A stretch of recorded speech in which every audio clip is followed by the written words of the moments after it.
타이타닉호 침몰한 연도 아신 분? 1914년입니다. 그런데 바로 그때 1월에 버지니아 해변가 그곳에서도 41명이나 해양사고로 죽었는데 상선 그리고 전기기관, 전기배 이렇게 해가지고 두 개가 정면 충돌을 해서 박살이 나서 서너 41명이 죽었어요. 그래서 미 하원원에서 청문회가 개최됐죠.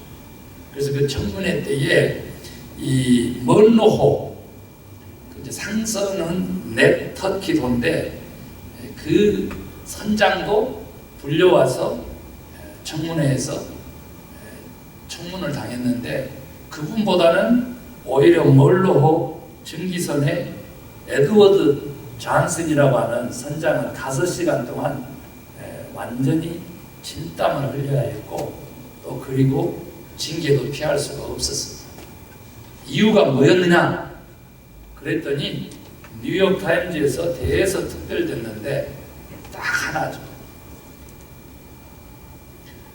나침반을 가지고 그것을 중심으로 항해를 했는데 표준 나침반보다 2도가 더 틀어진 2도가 틀어져서 북극을 향하는 그 항해 나침반을 가지고 1년 동안 그 배를 항해를 했다는 거예요. 그래서 두 배가 제대로 된 나침반만 가지고 있었으면 부딪힐 일도 없었고 41명의 선원이 그 차가운 물에 수장될 일도 없었다는 거죠. 그런데 더 큰 문제는 뭐였냐면 2도가 잘못됐다는 사실을 알았음에도 불구하고 1년 동안 이 나침반을 고치지 않았다는 것이 더 큰 문제로 지적이 됐습니다. 그래서 당연히 존슨 선장이 훨씬 많은 책임과 형벌을 떠안게 됐죠. 여러분, 우리는 지금 영성의 충만을 위해서 항해를 하고 있는 것이죠.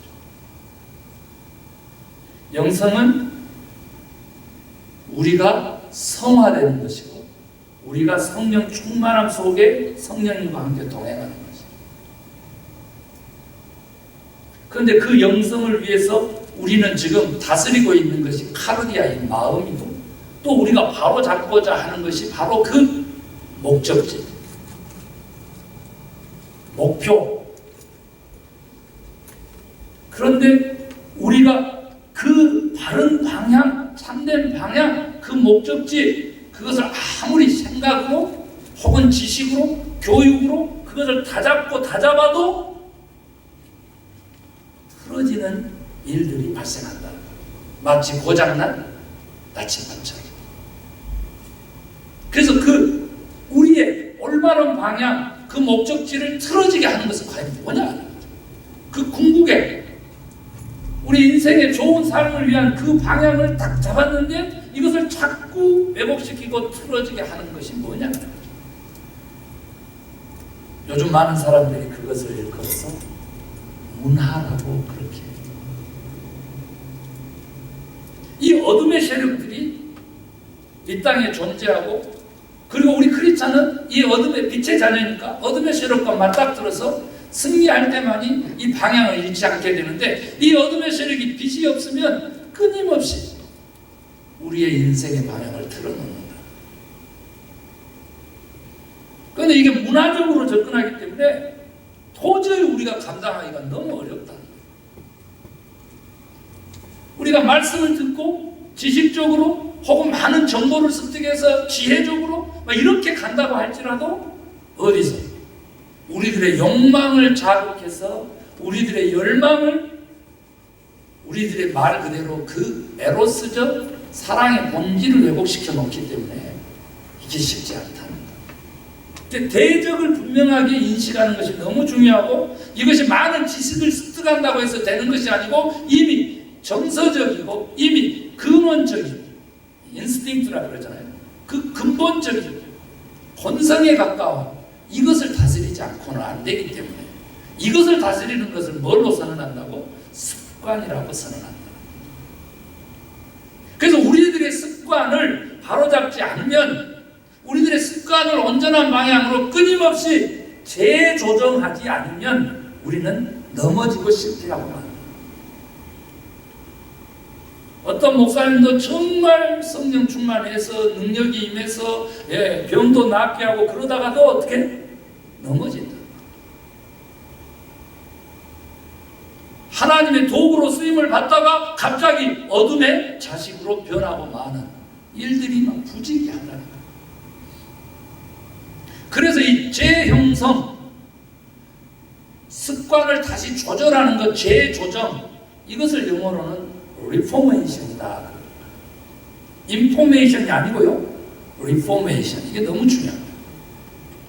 그러니까 정보를 그냥 받아들이는 거, 인포메이션, 정보, 안으로 받아들이는 포맷 아니라는 거죠. 고쳐야 되는 포맷, 리포메이션. 재형성이라고도 번역하지만 우리는 기독교에서 뭘로 썼어요? 개혁이라고 하는 단어를 썼죠.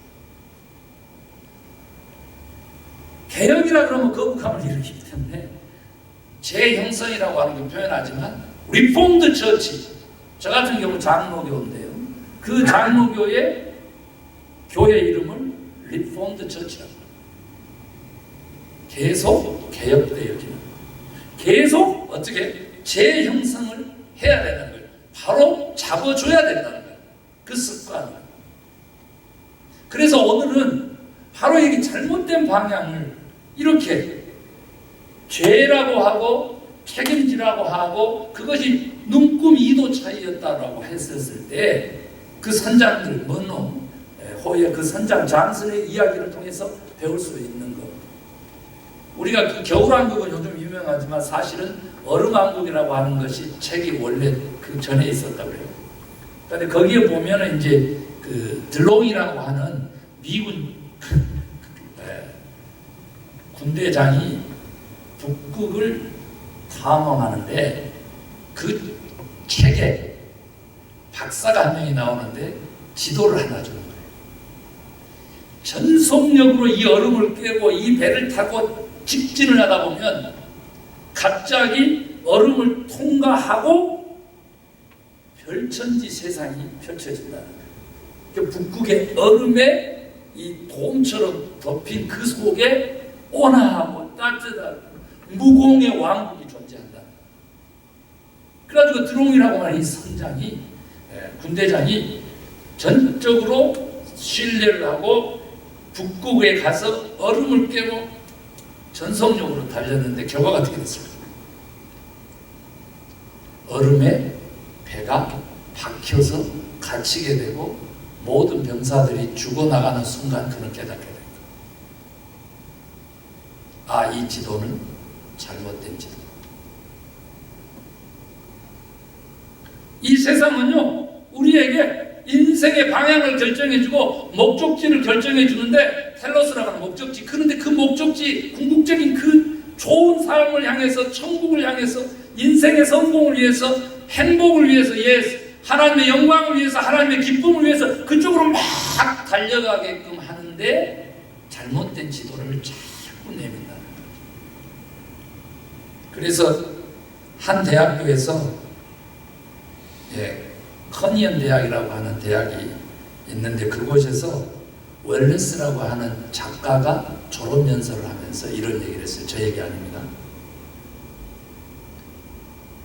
우리 모두는 무신론자는 없다는 사실을 알아야 됩니다. 이랬어요.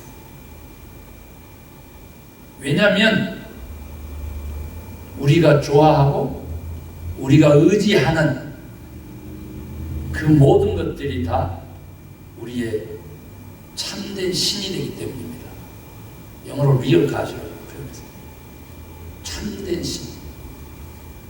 이것은 마치 제가 그동안 그렇게 비판하고 어둠의 세력의 제1세력으로 1상징으로 꼽는 나르시즘, 자기 도취증, 자기가 좋아하고 자기가 믿게 되는 그런 것들이 신이 되는, 자기 도취의 나르시즘. 그러다가 궁극적으로는 자기 자신이 신이 되어버리는 오늘날의 이 어둠의 세력의 새로운 그 우상에 대해서 내가 얘기했던 것을 지금 사실은 이 웰레스 작가도 얘기하고 있는지도 몰라요. 나는 하나님을 믿지 않습니다. 나는 신을 믿지 않아요. 나는 무신론자여 하는데 그 속에 욕망이라고 하는 것이 존재하는 한 내가 나도 모르게 끌리고 그 에로스적인 사랑이 존재하는 한 무의식적으로 그러한 행동들을 반복하는 한 그는 유신론자다 이렇게 단정하는 것입니다. 그러면서 얘기하는 졸업생들한테 얘기하는 거예요. 만약에 여러분의 마음속에 돈이라든지 물질이 여러분의 마음을 사로잡고 있다면 그 만몬의 그 신은 여러분을 결코 만족시키지 않습니다. 이렇게 이야기했어요. 그러니까 이제 여기서 잠깐 빠져나와서 이 얘기가 무슨 얘기인지 조금 살펴보면 이렇게 되는 거죠. 내가 그냥 좋아했던 것에 우리는 어떻게 된다고? 사로잡히게 된다. 거꾸로. 이것을 우리는 좋게 습관이라고 얘기하지만 나쁜 습관으로 우리는 중독이라고 얘기를 한다는 거예요. 중독돼가 난다. 돈에 대해서 언급한 것뿐만 아니라 육체에 대해서도 언급했어요. 당신이 만약 미모의 가치에 빠지게 된다면 당신은 죽을 때까지 성형수술을 하다가 당신의 모습을, 본 모습을 잃어버리고 가게 될 것입니다. 이렇게 얘기해요. 그리고 자기가 알고 있는 한 여인 얘기를 해주는데 그 여인은 성형수술 그걸로 받아들이는 게 아니고 수십 번을 죽었다가 살아난 여인으로 그렇게 표현하더라고요. 수면 마취 시켜가지고 잠들게 한 다음에 모든 일을 하니까 그렇게 깨어나서 젊은 백설공주와 같은 본인을 꿈꾸지만 거울을 보고 난 다음에 다시 죽을 준비를 한다는 거예요. 그 죽을 준비가 뭐냐면 이제 재성형수술을 하려고 또 돈을 모으고 다른 사람한테 정말 인색하게 밥 한 그릇 안 사면서 커피 한 잔 안 사면서 뭐만 그러면서 자기의 미만 추구하면서 그렇게 하면서 인생을 허비하게 될 거라고 그렇게 얘기합니다. 그래서 수만 번을 죽어야 될지도 모릅니다. 이렇게 졸업식장에 얘기했습니다. 성적 매력을 추구하다 보면 그렇게 간다는 거죠. 그 다음에 이제 세 번째 언급한 것이 뭐였는데 권력을 탐험하게 되면 여러분은 결코 죽을 때까지 그걸 놓지 않는데 원인이 뭔지 아십니까? 사실은 더 많은 힘을 쓰기 위해서 그 권력을 놓지 않으려고 발버둥을 치지만 당신의 그 근본에 숨긴 내면의 본질은 바로 두려움을 극복하지 못한 겁쟁이라는 뜻입니다 라고 일설했습니다. 네 번째 마지막으로 지성을 얘기했는데요. 여러분이 나는 똑똑해, 나는 지혜로워, 나는 지식이 있는 사람이야, 나는 교양이 있고 나는 양식이 있어, 저 무식한 촌놈들하고 거기다 이제 촌년안하기 참 다행이야. 그렇게 어떻게 상대하겠어? 나는 엘리트야. 이러고 일평생 유세를 떨어봐야 당신은 정말 협작꾼인 것을 잊고 있다. 이렇게 일설했습니다. 여러분 어떻게 된다는 거예요? 여기서 통찰이 있어야 되는데 바로 그거예요. 우리가 그런 것을 갈망하거나 욕망하거나 그것 자체가 나쁜 것이 아니라 그것에 사로잡힌 상태에서 서로 영향을 주고받는데 피폐해지는 폐륜적인 영향을 그렇게 받아버리는 순간 그 사람의 사랑이라고 하는 것은 진짜 사랑이 아닌 것이 된다. 말 그대로 죽음을 부르는 어둠을 부르는 욕망이 되버리고 만다. 그래서 사랑하는 것 그것이 곧 당신이다라고 하는 그 명제 속에서 우리 크리스찬들은 어떻게 해야 되겠느냐라고 하는 것입니다. 물질 필요합니다. 왜 그것을 거부해요? 김재일 목사 같은 거는 몸의 아름다움과 건강이 필요합니다. 이렇게 설교하잖아요. 그리고 그 습관을 영성이라고까지 표현하잖아요. 그리고 또 5장 6부까지도 다 뭐라 그랬어요? 그 직감과 감정 그 모든 것들에 다 보고라 그랬잖아요. 그런 것을 강조하면서 그러면 사로잡히지 않는 방법은 무엇일까라고 그리고 올바른 텔로스라고 하는 그 방향에 우리가 인생에서 벗어나지 않고 그렇게 인생의 목적을 달성할 수 있는 그런 참된 신앙인, 성공하는 그리스도인들의 그것은 뭐냐라고 합니다. 오늘 본문에서 그걸 찾을 수 있습니다. 그것은 바로 예배라고 하는 것입니다. 대적자가 문화적 애전을 통해서 우리 그리스도인들을 잠식해 올 때, 이 어둠의 세력이 이 세상의 문화가 우리 그리스도인들의 모든 가치를 다 허물어뜨리고, 아니 몸은 교회에 있어 가 괜찮아, 그러나 너의 잠재의식에서부터 무의식까지 내가 지배하겠어, 이런 전략을 어둠의 세력이 쓸 때에 우리가 저들과 대적해서 이길 수 있는 것은 뭐냐 그랬더니 따라합시다. 예배입니다. 예배. 그래서 이 예배가 너무 중요합니다. 우리에게 안식일을 주시고 주일을 주시고 하나님을 예배하도록 하신 이 명령은 우리 인생에게 있어서 절대적인 생과 사를 구별하는 나침반과 같다는 것입니다. 언제나 북극을 향하는 우리들의 변하지 않는 자성의 역할을 뭘 한다? 예배가 하고 있다. 무엇이? 예배가. 그러니까 이 예배를 그냥 억지로라든지 마음 없이 건성으로 드릴 수 없는 것이고, 이 예배를 그 어떤 것과도 바꿀 수 없는 것이다. 비가 와도 눈이 와도 바람이 불어도 바꿀 수 없는 이 예배, 하나님이 이 시간 함께 하신 줄로 믿습니다. 예배에는 무엇이 있습니까? 5가지 요소가 존재하는 것을 여러분 아셔야 됩니다. 첫 번째 뭐가 있어요? 우리 찬양 있었잖아요. 찬양. 하나님께 감사하는 것. 두 번째 뭐예요? 기도가 있죠. 세 번째 저 지금 설교하죠. 설교 끝나면 우리 뭐예요? 봉헌하죠. 그런데 우리는 광고씨가 소식도 나누고 동시에 조금 전에 장로님까지 나오셔가지고 두 분 나오셔서 축복합니다 하라 그랬어요. 뭐예요 그게? 신교와 교제죠. 이 5가지 요소가 예배 안에 있는 거죠. 어떤 교회마다 강조점이 다 다르지만 적어도 저희 교회만큼은 예배의 5가지 요소에 균형을 맞추려고 노력을 많이 하죠. 그런데 이게 우리가 공동체로 드렸었던 예배의 5가지 요소일 뿐만 아니라 우리 삶에도 이 예배적 요소가 그대로 드러났을 때 우리의 인생은 예배하는 인생에 대해서 성공하는 인생이 된다는 거죠. 믿으시면 아멘. 인생의 목적을, 삶의 목적을 하나님을 찬양하는 데 두시기를 주의 이름으로 축원합니다. 감사함으로 모든 일을 행하시기를 주의 이름으로 축원합니다. 기도하는 마음. 제가 오늘 본문 마지막 절 17절까지 그렇게 읽었거든요. 너희들이 말에나 일에나 다 너처럼 하라고? 예수 그리스도의 이름으로. 홍집사님, 예수 그리스도의 이름으로 하라고. 그리고 이것을 통해서 하나님 아버지께 감사하라고 그랬잖아요. 그런데 그 말이 무슨 말이에요? 우리 기독교에서 말하는 기도는 뭐예요? 막 닭똥 냄새 나도록 비비는 게 아니고 뭐라고? 예수님 이름으로 하나님 아버지께 감사함으로 드리는 것이 뭐라 그랬어요? 기도라는 것이에요. 17절입니다. 무엇을 하든지 말에나 일에나 다 주 예수의 이름으로 하고 그를 힘입어 하나님 아버지께 감사하라. 이것을 딱 한 단어로 줄이면 뭐라고? 기도라는 것.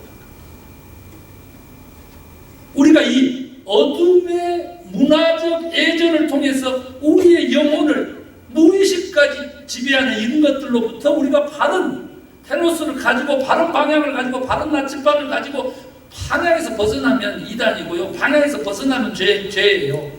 방향에서 벗어나면 죽음이라니까. 그러지 않고 생명의 길로 가기 위해서는 뭐가 필요하다고? 기도가 우리에게 필요하다. 그래서 제가 조금 전에 예배의 5가지 요소가 우리들의 인생에게 전체 있어지기를 원한다 그랬잖아요. 그래서 다시 올라가 봤더니 16절로 올라가 보면 뭐가 있어요? 하나님의 말씀이 있습니다. 그리스도의 말씀이 너희 속에 풍성히 거하여 모든 지혜로 피차 가르치며 권면하고. 거기 그 다음에 시와 찬송과 신령한 노래, 감사한 마음으로 하나님을 찬양. 예배의 모든 요소가 실제로 여기 지금 생활에 필요한 그 말씀대로 우리에게 주신 것이죠. 그리고 헌신이 있고 봉사가 있고 성도 간의 교제가 있고 우리들의 삶에 예배의 5요소가 갖춰지면 우리들의 인생이 예배가 되는 참으로 성령 충만하고 참으로 수준 높은 영성 충만한 그리스도인들로 살게 된다는 것이죠. 한 말씀만 드리고 말씀 마치겠는데요. 여러분 이제 우리가 15절, 14절까지는 지난주에 봤으니까 15절로 가면은 평강의 얘기가 나오거든요. 평강. 그런데 그 평강이 15절로 집사님 15절로 얼른 좀 가세요. 설교 그대로 녹음되니까. 예. 그리스도의 평강이 너희 마음을 주장하게 하라. 너희는 평강을 위하여 한 몸으로 부르심을 받았나니 너희는 또한 감사하는 자가 되라. 15, 16, 17 공동으로 나온 건 뭐예요? 감사죠. 감사. 역시 우리 사모는 아주 똘똘하고 말씀을 보고 있으니까요. 그런데 평강이 너희 마음을 주장하게 하라. 이 부분이 굉장히 중요합니다. 우리 찬양도 해요. 이 세상에 알 수도 줄 수도 그런 없는 평강 너희에게 있기를 원한다고 막 평안을 너희에게 주노라. 세상이 줄 수 없는 세상이 알 수도 없는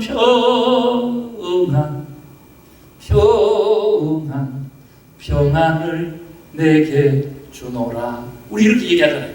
근데 여기서 이제 말하는 이 평강이라고 하는 것, 이 평안이라고 하는 것이요, 사실은 무의식의 영역이라는 거예요.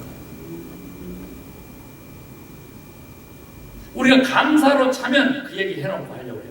감사로 차면 우리들의 의식과 무의식이 다 평강에 거하게 되고 거기에 몸도 지배받게 된다는 거예요. 뭐가 차면? 감사가 차면. 그리고 또 하나, 성령이 우리에게 충만하게 임하면 성령이 우리의 무의식까지도 지배해서 저 문화적 예전을 통해서 우리의 무의식을 잠식하고 장악하고 지배하고 그렇게 방향을 왜곡시키는 그 모든 것들로부터 벗어날 수 있게 된다는 것입니다. 중독으로 얘기되는 나쁜 습관들을 이길 수 있는 길은 감사함으로, 기도로, 찬양으로, 그리고 성령 충만으로, 그리고 아예 예배에 헌신함으로, 그리고 이렇게 약해져서 넘어진 형제 자매들을 일으켜 세우는 친교와 교제를 통해서 예배에 승리하게 되고 참 예배자가 되어서 우리는 무의식을 지배하려고 하는 이 어둠의 예전으로부터 벗어나서 참 빛의 자녀로서의 좋은 사랑에 온전하게 내는 띠를 내고 영생의 길로 항해할 수 있게 된다. 우리 주님이 오늘 그렇게 약속하십니다. 기도하기를 원합니다.